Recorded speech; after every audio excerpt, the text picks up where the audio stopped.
Hi there, friends. Welcome to Life Mastery TV, your source for inspiration, empowerment, and fulfillment. My name is David McLeod, and I am your Life Mastery coach and author of the wonderful little book, A Life to Die For, which I really hope you'll get a copy of over on Amazon. I'm also one of the co-authors in the best-selling series, The Wellness Universe Guide to Complete Self-Care. And today, this is episode number 197. The title of this one is The MultiDimensional Self. Well, it doesn't take a whole lot of effort if you kind of look around to appreciate the accelerating rate of change of almost everything in our world. For many people, this triggers fear and worry, especially in the face of some unpleasant events that are occurring all around us, even today. And sometimes it seems like it's getting worse, because nobody knows for sure when the chaos will stop or what will be on the other side of it. But if we can stay grounded and centered, we can sense that there's also opportunity here. We seem to be at a crossroads in human evolution. More and more people are waking up to the truth of who they really are. And this mass awakening is also contributing to some of the confusion that we are experiencing together right now. So in this episode of Life Mastery TV, we're going to consider some of the possibilities before us. And I've invited back a specialist in the Akashic Records to share some of her perspective. We're going to consider the idea of the multidimensional self and what it means as we move intentionally into the next phase of our growth. So please join me in welcoming back Maggie Sarfo to the program. Welcome back, Maggie. It's so good to have you back again. I think this is your second time. Is that right? It is, yes, and I'm delighted to be here. So thanks for inviting me again. Well, it's always fun to talk to you, and you've got such a lovely, beaming face, and you're always full of really great wisdom, I think. And so it's really my honor to have you here. And yeah, and I'm just curious now. I know a little bit about your journey, but not a whole lot. Mm-hmm. And I'm wondering if you'd like to share something with our audience, with the people who are here and with the people who might be watching the recording. Mm-hmm. What happened in your life? What was it that led you to this path?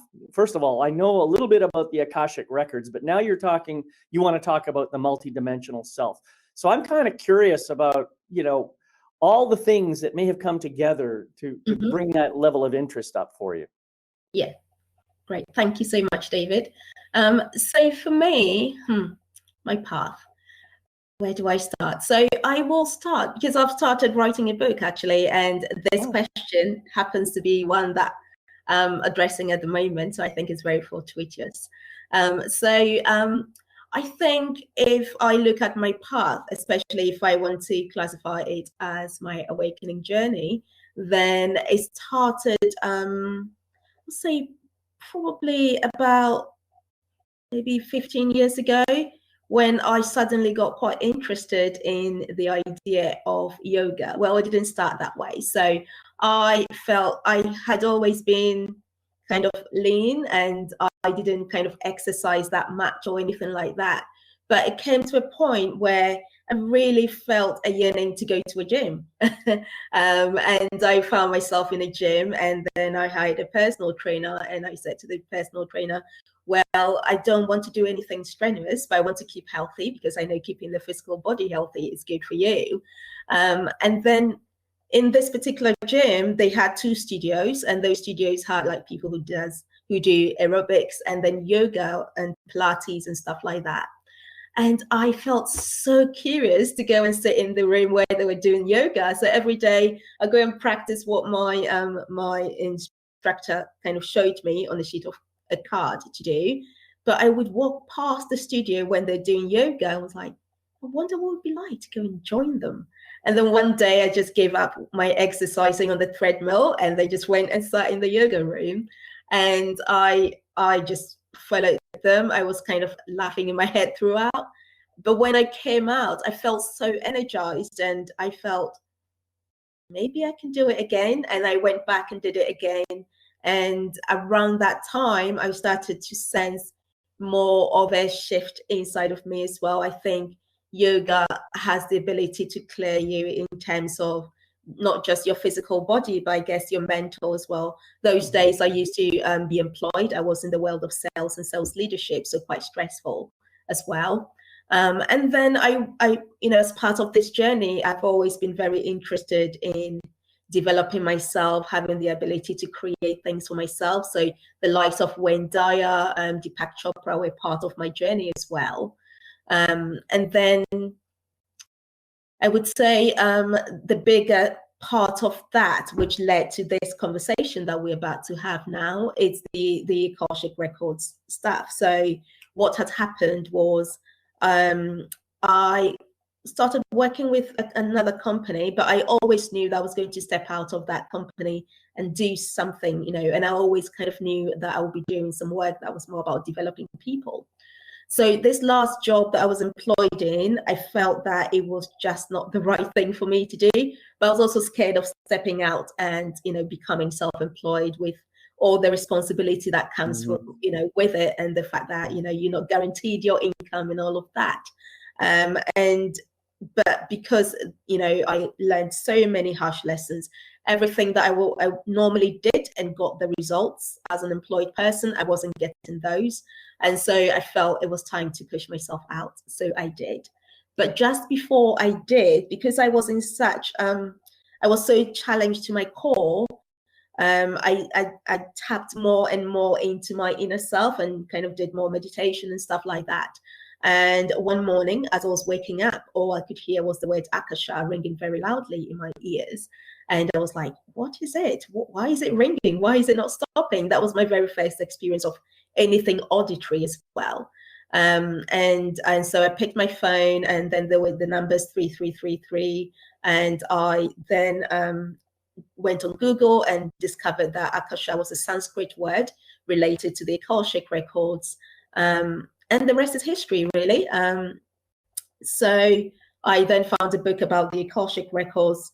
I used that book. There was a sacred code or prayer in that, and I was able to access my own records.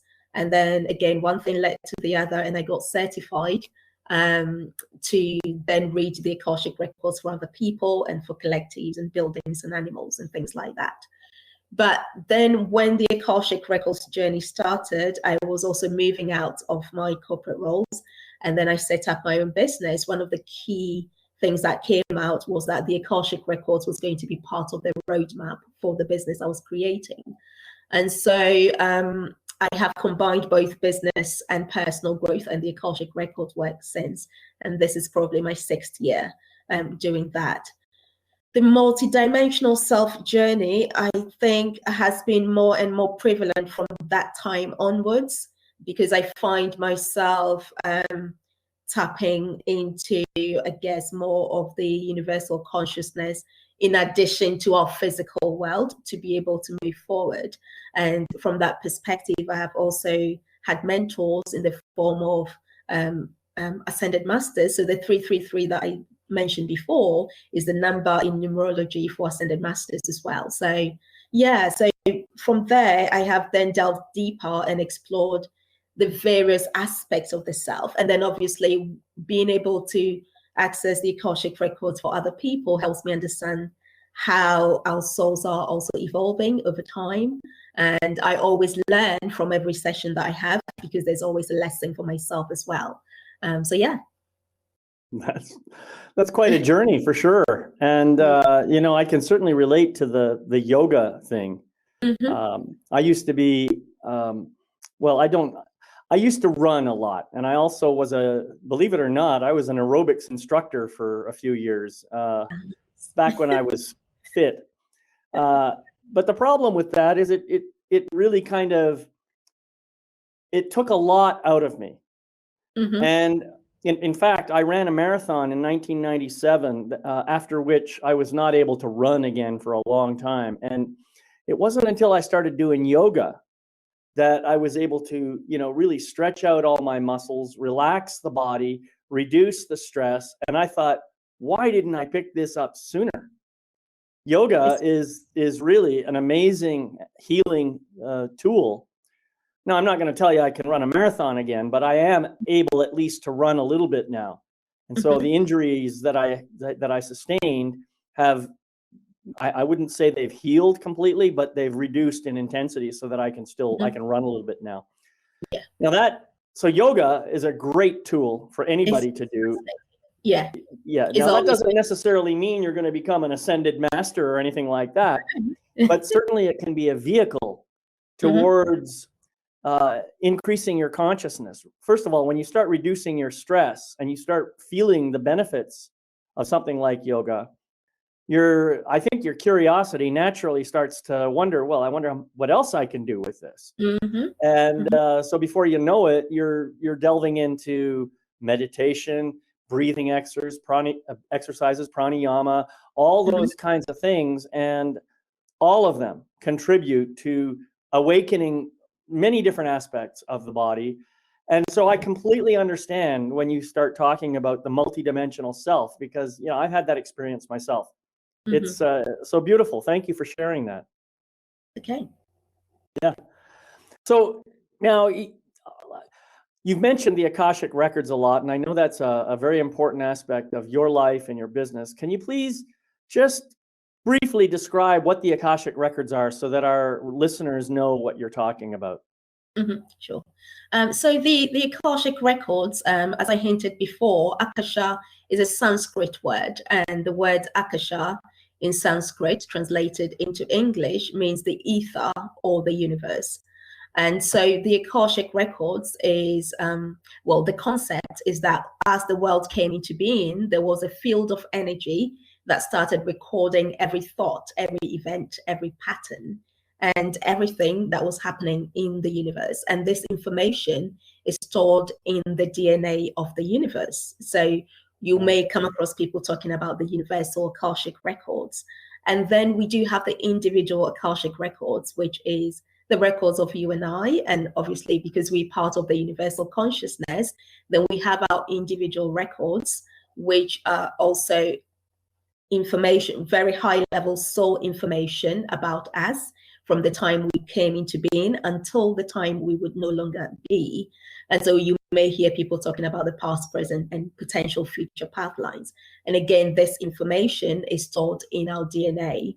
So that's what the Akashic Records are, in a nutshell. Right. Now, I am just, on our last episode, we went into a pretty deep dive about the Akashic Records, and I want to just pull up the link to that episode so people can go and see that. Let me just quickly find that. A good background, yes. Here it is. Okay, it's actually, we called that episode Your Purpose Revealed, but we went into let me copy this link and I'm going to paste it into the chat here so people can go and see that. Whoops, come on. There we go. Very useful. So that link that I've posted in the chat takes you to the last episode I did with Maggie, and we went into a lot of detail about the Akashic Records there. So if you want to find more, please go and watch that. You'll have to sign into my website to see that, but please go and check it out. So yeah, the idea of the Akashic Records being a kind of, I like that word, universal DNA. You know, it's kind of the way I've always understood it. There's this energy field that we're all a part of. We kind of emerge out of the energy field into our physical form, and we go back into that energy field when we're done. And so the energy field kind of is like a database, if you like. It basically stores every event that's ever happened of any kind, anywhere in the universe. And so really, we have access to that information if we can just, you know, tune our radar or whatever terminology you want to use. If you want to tune yourself to the right frequency, then you can tap into pretty much any aspect of that. Yeah. Everyone has access to their own records, so it's not a special gift per se. Although maybe there might be people who have a lot of experience reading it for other people. But as individuals, I strongly believe we all have the ability to tap into the records if we want to, our own personal records at least. Yeah, that's I agree with that 100%. And as a matter of fact, I think so. We have these stories of people who can do mind reading, who can do who have what do they call it? Reincarnation experiences and stuff like that. Now, I don't know I really don't know what the truth is, and I'm not going to claim to know the truth, but one possible explanation that seems to make sense to me is that, say someone seems to be able to read minds or something like that. It's a possibility that that person just knows how to retune their frequency and get access to the Akashic Records, and therefore learn about your memories. That can be done that way.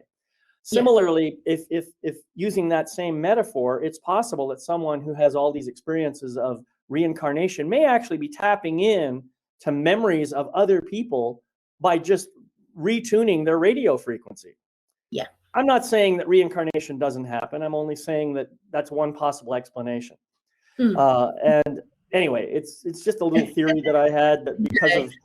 And David, you did mention something, I think, in one of our group meetings with the Wellness Universe, and I was thinking about it. I think something along the lines of someone did a past life regression for you, and you couldn't necessarily kind of recall anything for you. That's right. Yeah. But there are people who their main reference point goes back into the universe, like planets, like star planets like Mars and other places like that. And so for those people, they may not have like cultural past lives per se, but their origination is specifically from the universal consciousness directly. And I interesting. And I've read. Whoa! You just gave me a tingle up and down my spine there. That sounds pretty interesting. Maybe you and I should talk about this later. But I want to get us back to the conversation at hand. I think, we're not actually off topic here, because everything that we're talking about has to do with this notion of the multidimensional self.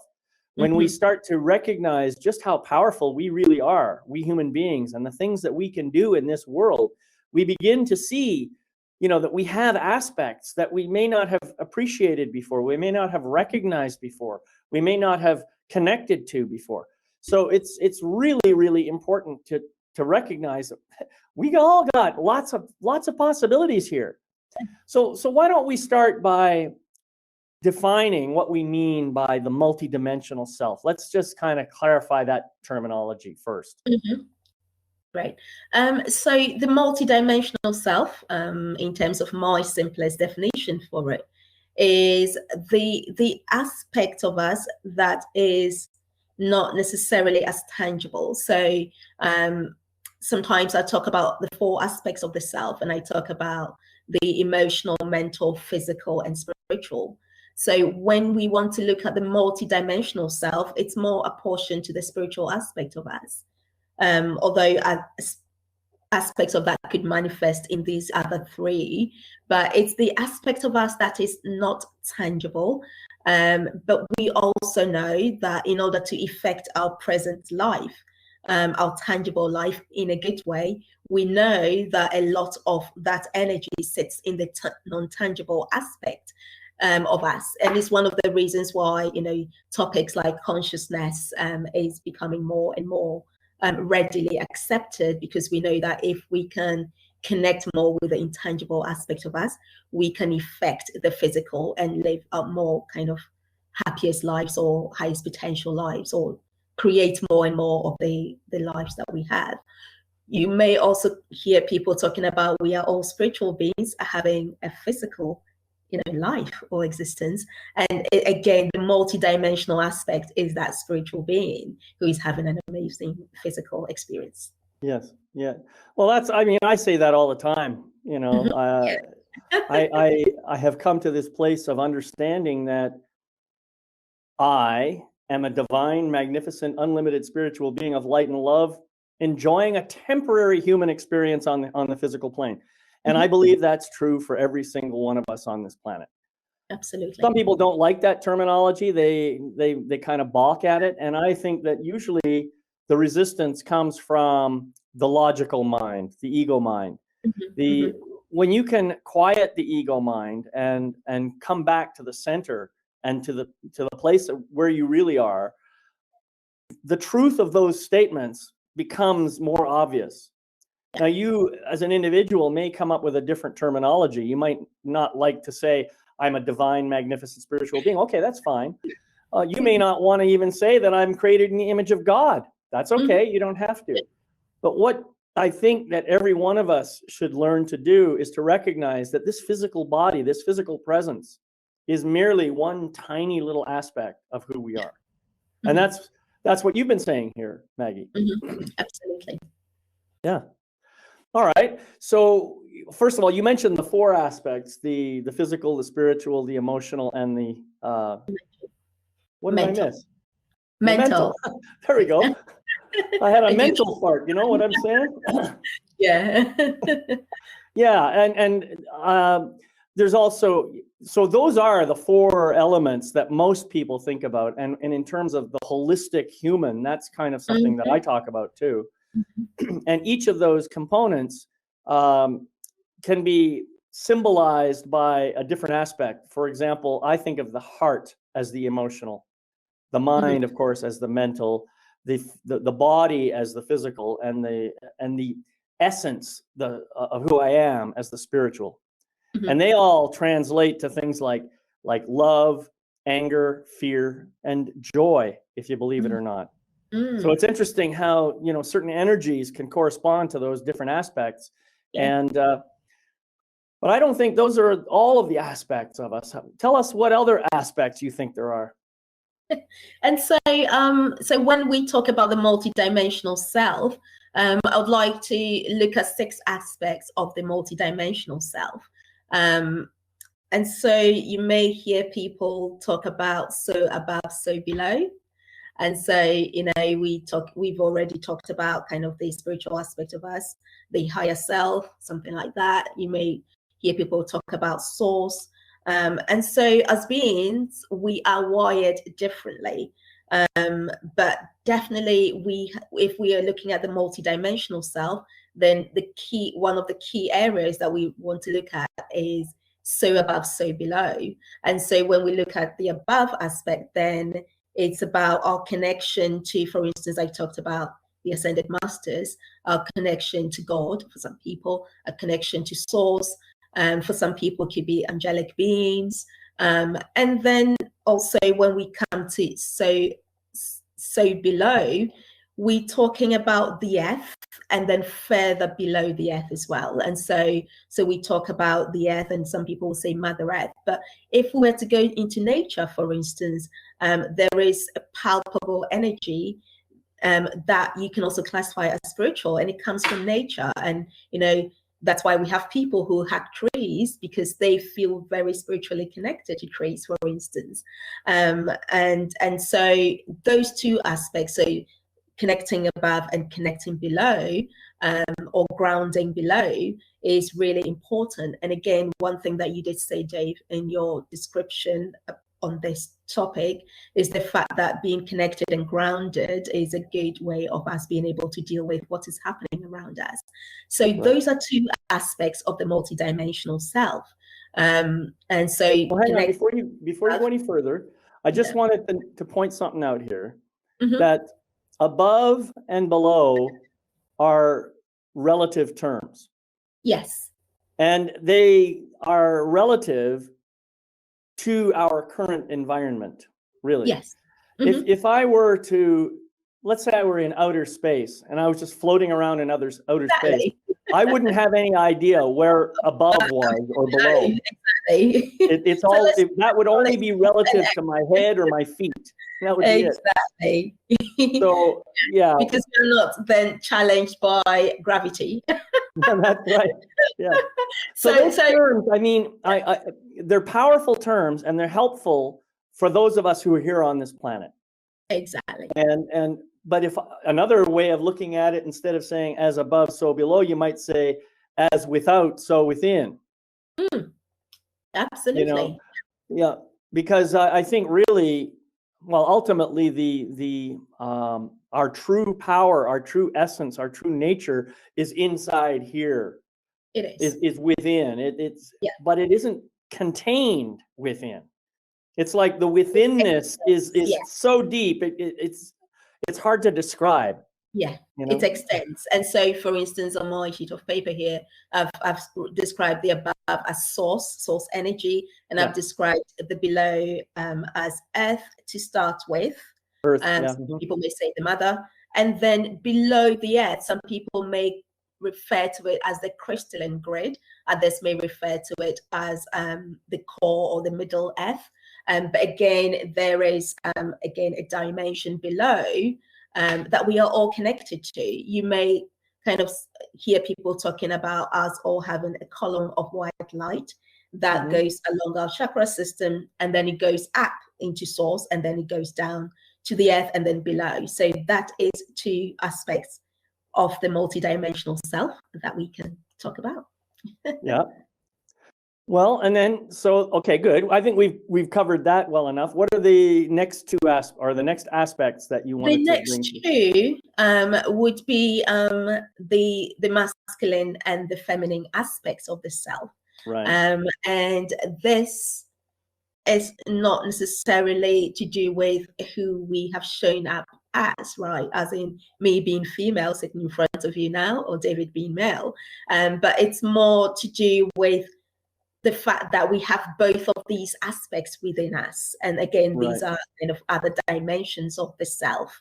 And if we were to connect more and more with the feminine aspect of us, as well as the masculine aspect of us, the idea is we get more balanced, and we are able to self-express in better ways. And you can also extend that and go, when you connected to the masculine aspect of you, then you connected to the divine masculine aspect of you.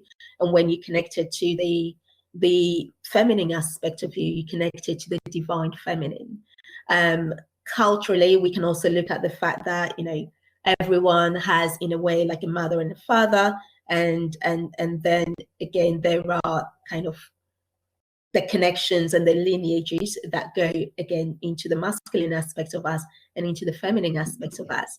But again, bringing this all in, when we know who we are and we are able to balance our energies in such a way that we are balanced, or in harmonic balance, some people may say, in terms of being able to express our masculine aspects, which is the aspect of us that is more responsible for taking more action, and then the feminine aspect, which is more the receptive, nurturing aspect of us, we become more and more whole, and we are able to deal with circumstances and situations external to us that could possibly sometimes seem disturbing. Right. Yeah. And I think it's important to distinguish between, you know, masculine and feminine energy versus male and female gender or sex or anything like that. So I'm glad you did that, because, you know, I think it's very true. We all have both masculine and feminine aspects within us, all of us. For some of us, maybe we don't express one side of it as much as the other. And, you know, that's okay. I mean, it's neither right nor wrong. However, you said another key word here. You said balance. And I think that's important. All of us, if we want to live healthy, happy, fulfilled lives, we need to find that balance. So, you know, it's okay to express the masculine, and it's okay to express the feminine. Let's try to find a way of expressing them in equal measure. That's kind of what we're saying here. Yeah. Or at least knowing when we need to use our masculine aspect to address a situation, and when we need to kind of use our feminine aspect to address a situation. Yeah. Yeah, absolutely. Yeah, that's really important. All right, good. We've covered now 4 aspects. What are the other 2?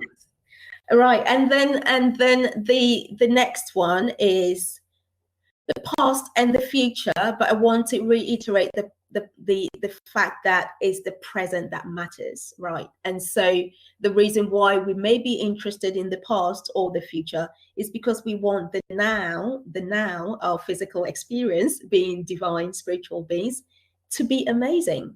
And so sometimes we may come across issues like repeated patterns or things that don't serve us, and we may feel like we've used all the tools available, we're not quite getting to the bottom of it to resolve it. Sometimes some of that could be related to the past, but also knowing that our past and our lineages support us in a good way is important.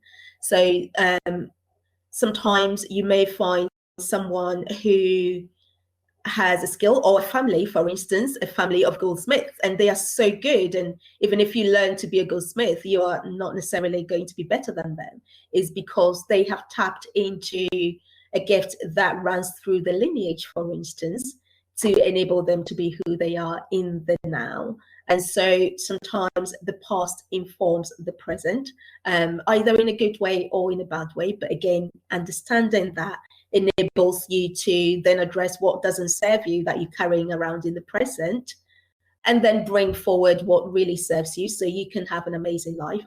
And then ultimately that moves you into the future, because we want our future path lines to be kind of the highest potential path lines. And so these two other aspects, we're talking about the past, and then how this impacts our future potential path lines. You may come across people talking about say the past self, like I've talked about, but also more importantly, you may hear meditations or visualizations that says, let's connect with your future self, right? But we're connecting with the future self, but the most important thing is we bring it into the present, because we create the future path in the present moment. So that is another two aspects of the self. That's pretty fascinating.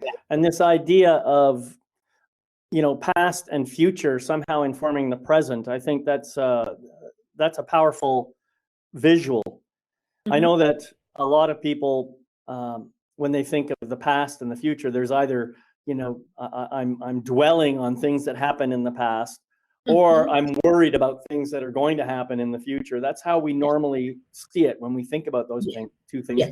And this is why we invite people to come back to the present, because in the present, none of that stuff matters, right? But I think what you're doing is you're using you're suggesting a different approach. You're saying, your past can help you to learn things. If you choose to go back and look at the past, instead of dwelling on it, just looking at it as dispassionately as possible, without any judgment, and say, okay, that's what happened. What can I learn from that? And what can I bring forward? And how can I use that information to improve my life right now? Absolutely. And in doing that, you are then impacting the potential future path lines, because the future is never set in stone. And so you being able to tap into a bigger aspect of you, or removing what doesn't serve you from the past, means that you create your present in a way that suits you. And then from there, these choices you're making informs a better future self for you as well. Yeah, that's real interesting. One of my friends, likes to talk about the fact that all of these points, past and future and now even, are just illusions. They're just, they don't really exist.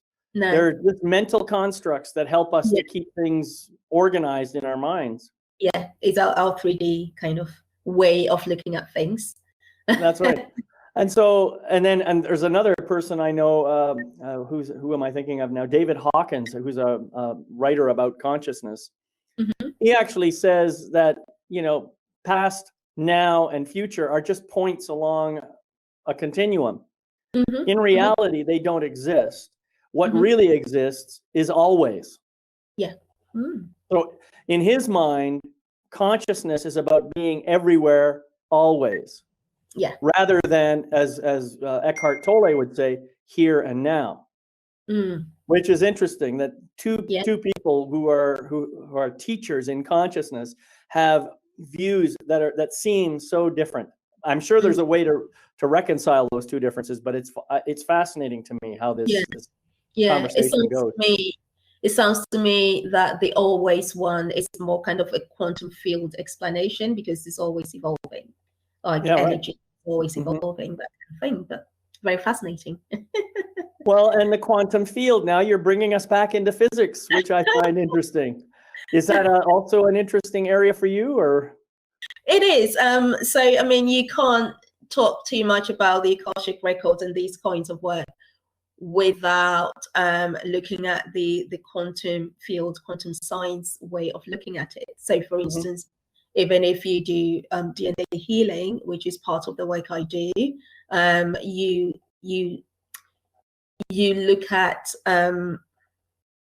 because again, we talk about Akasha, we look at the ethers and we say is the quantum field, right? So they're all related. And for instance, if I'm talking about the past and we decide to remove stuff from our past which doesn't serve us anymore, we can anchor the healing by allowing new DNA cells to come in to replace that which has been removed.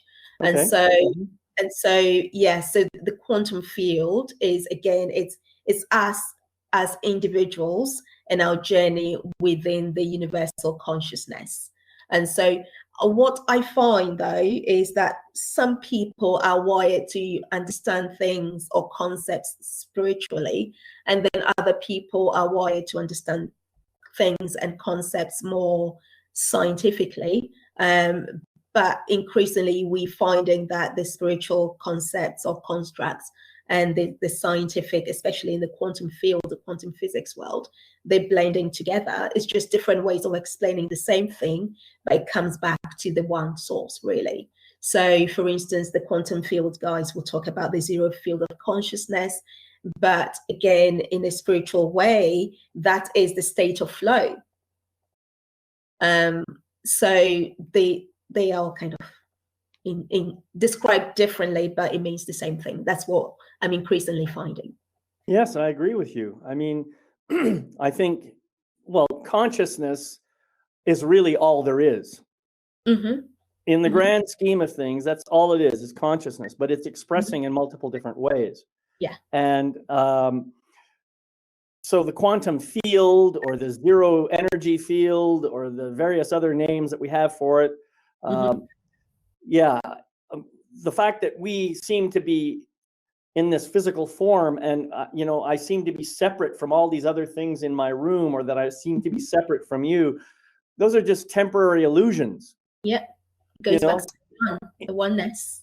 Right. In reality, we're all just little expressions of that cosmic infinite consciousness. And it's a really, really amazing thing when you can grok that, when you can understand it in your mind. And I think one of the most fascinating things I've ever done is I've done these visualizations where I kind of imagine myself just lifting off the earth and higher and higher and higher into the deepness of space, and looking around and seeing all these other amazing spiritual energy beings just having their own experiences. Yeah. And every time I've done that, I just feel so alive and so connected to everything. Yeah. And so how can I say I'm separate when I know that from just one little tiny experience? Yeah. We just don't spend enough time doing that because obviously we have a physical world to live as well. Well, yeah, we have our physical journey to travel on, and we all have jobs to do and purposes to fulfill and people to help. Exactly. And that's it's all part of the journey, isn't it? The journey, yes. Right. Yeah. We've covered a lot of stuff already, and ultimately, I think what we're really saying is that a lot of this boils down to perception. Yeah, what do you think about that? Yeah, it's perception and how, again, using a word that I used earlier, how we are wired. So some people are more, again, this is based on my experience because of the various work that I do and being able to peek into some people's life journeys or soul's journeys through the collective consciousness or the universal consciousness. So some people are wired more, well, I won't say more differently than others, but they are wired in a certain way that they are then connected to an aspect of one of the 6 aspects of ourselves more strongly than others, basically. That's what I find. And so perception is everything, knowing that at the end of the day, regardless of how someone else is explaining it, you know your truth, right? It's about you connecting with you at the core, and that allows you to discern the information you receive and then filter out what doesn't help, and then connect with you, the true self that is within you, and then align this back into life and just live your life in a highest potential and in relation to other people. I think that's what matters. Yeah, well, I agree with that. Mm. Although I do take a minor issue with the phrase wiring, because that Okay. does sound like some kind of a machine or something. Yeah. That's my only objection to it. I understand what you're saying. Yeah. But is there another word that we could use that could kind of encapsulate the spiritual essence a little bit better? Yeah, of course. Yeah, so we'll say how they are connected. How about that? Connected. Yeah. Well, even connection does sound kind of like connecting to the earth, right? So yeah, it's a spiritual connection for sure. And exactly. I totally get what you're saying. I just noticed that I had that reaction, and I thought, okay, well, I'll just see what happens here. Yeah, but it's good that you're looking at it from that perspective. Yes, wiring can be kind of quite hardwired. Yeah, exactly.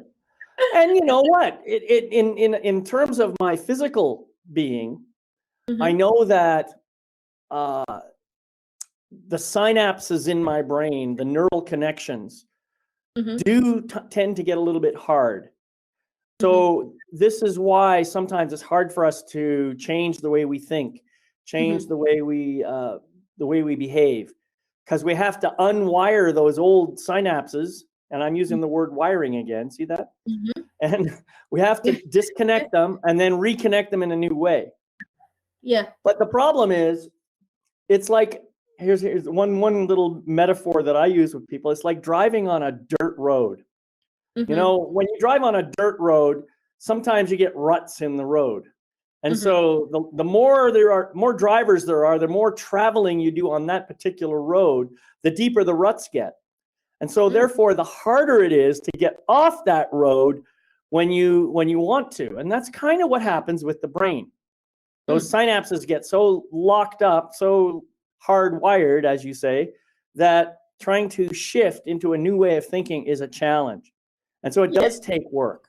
Yeah. And the way to do that work, as you've also said, is to go inside, find the problematic time in the past when this really started to come up, find a way to heal that, and then bring that healing in a new way back into your body, into the present. Yeah, absolutely. Another word that came in is flow. So maybe how we flow. Mm-hmm. How we connected, how we flow. But then again, just listening to what you said about how, sometimes you have to disconnect before you reconnect.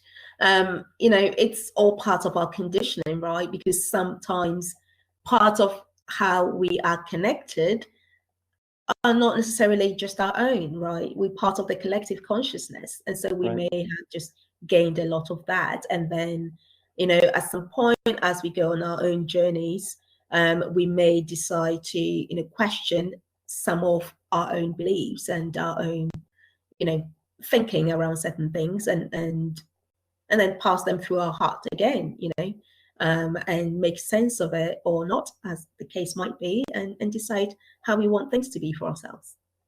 Yeah. As you were talking, I just thought of another point that often when we have these conversations, here we are in our physical form, mm-hmm. using our physical brain to mm-hmm. manipulate energy into words, and then we're expressing those words, and we're trying to convey spiritual concepts using physical terminology. Yeah. And so what we end up doing is we end up confusing ourselves. And this is why, as you mentioned, we have different ways of explaining the same concept. Yeah. Mm-hmm. Mm-hmm. Yeah. Yeah, I totally agree. Yeah.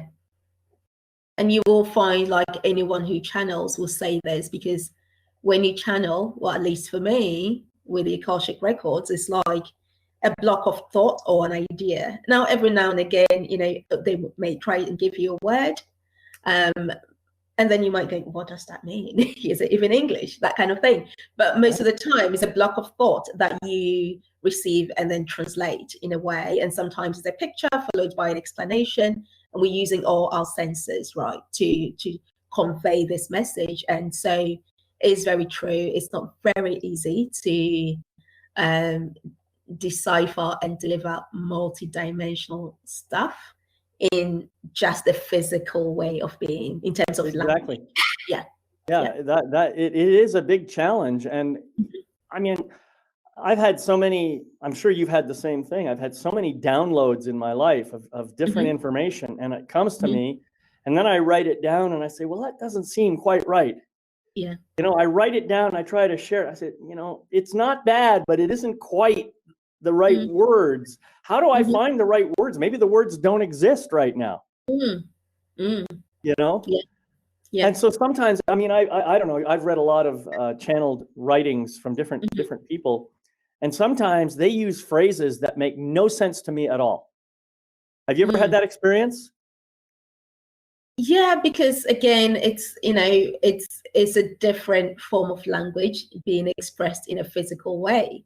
Yeah. And so, yeah, I mean, when I write stuff, like if I'm accessing my own records, you know, I put pen and paper and then the information keeps coming and I write it down, I will read it later. I'm like, there's no way this came from me, you know?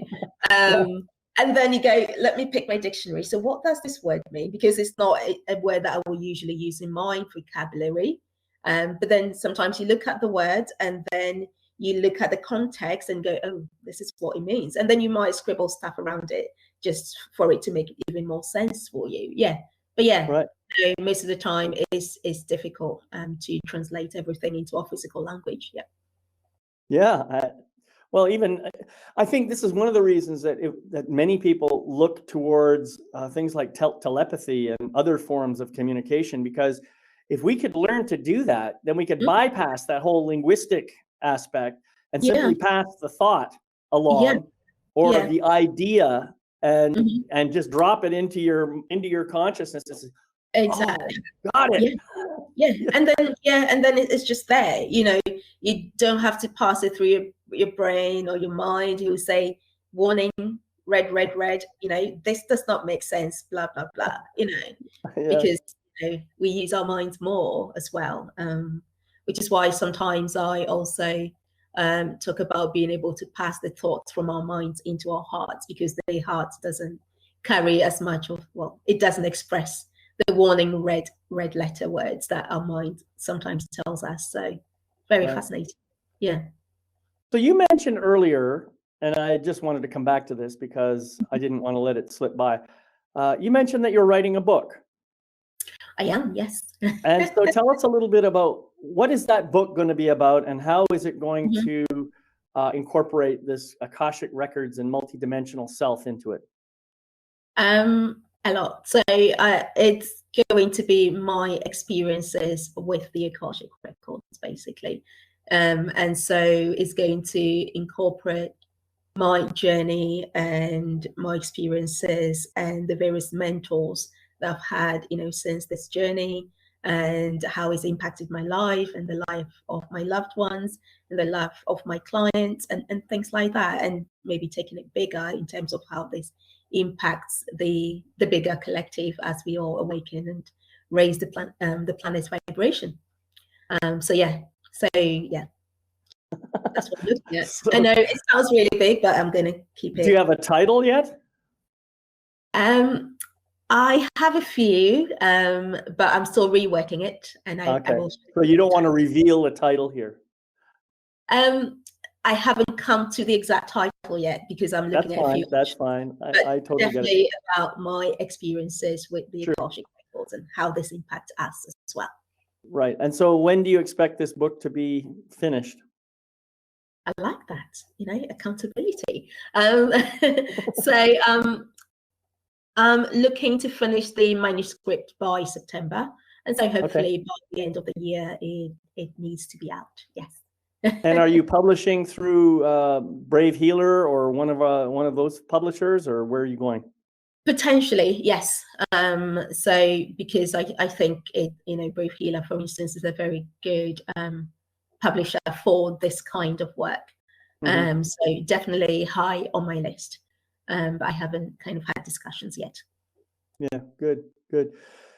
Well, Maggie, it looks like we're kind of running out of steam here, and I just want to wrap up in a good way. So are there any words of wisdom you'd like to share before I close us out? What I'll say is the importance of really connecting more deeply, and then maybe asking ourselves, which aspects of these 6 multidimensional selves am I more in flow with, for instance. So we talked about source, earth, and the great below the earth, which is above and below. We talked about the masculine, feminine. We talked about the past and the present and potential future path lines, all these being 6 aspects of the self. The idea is the more you can connect with all 6, the better balanced you are to be able to be connected and grounded, and to be able to kind of take things in your stride, especially when our external environments are disheveled. But then you will find that you lean more to some of these aspects than others. And I want to assure you that that is also perfectly fine. It's one of the reasons why we've been talking about how things make more sense to others than, to different types of people in different ways. So my final words will be, just keep connecting to who you are. Keep these 6 aspects of the multidimensional aspects in mind, and always look to develop that and then align this back into your physical world, because that is what enables us to be better spiritual beings having an amazing human experience. Beautiful. Yeah, that's beautiful. Thank you for that. And I like that you basically summarized everything we said here. That was a great summary. So thank you for that. And also, thank you for being here today, Maggie. It's just been a pleasure to share space with you again, as always. Thank you. And to all of you who are on the show, and to those who are watching the recording, thank you for watching. And remember, you can catch recordings for this and all of my other shows on my website at lifemasterytv.com. That's life-mastery-tv.com. I really hope you enjoyed today's presentation, and in a few hours, you're going to receive an email with a reminder that includes a link to a feedback page. And I'd really love it if you could take a minute or two to go and fill out that feedback form, give us some thoughts, and help us to spread the word and encourage people to watch other shows. And finally, this is probably one of my favorite parts of the show, I like to remind everybody to please remember my life mastery mantra and practice it every day. It goes like this: I gratefully forgive the imperfect being I have been in the past. I gratefully accept the magnificent being I am right now. I gratefully welcome the evolved being I am becoming in each new moment. So thank you, folks. And until we meet again, my name is David McLeod, your Life Mastery Coach, wishing you love, light, and blessings on your continuing journey. Bye-bye for now. Thanks, everyone, for watching.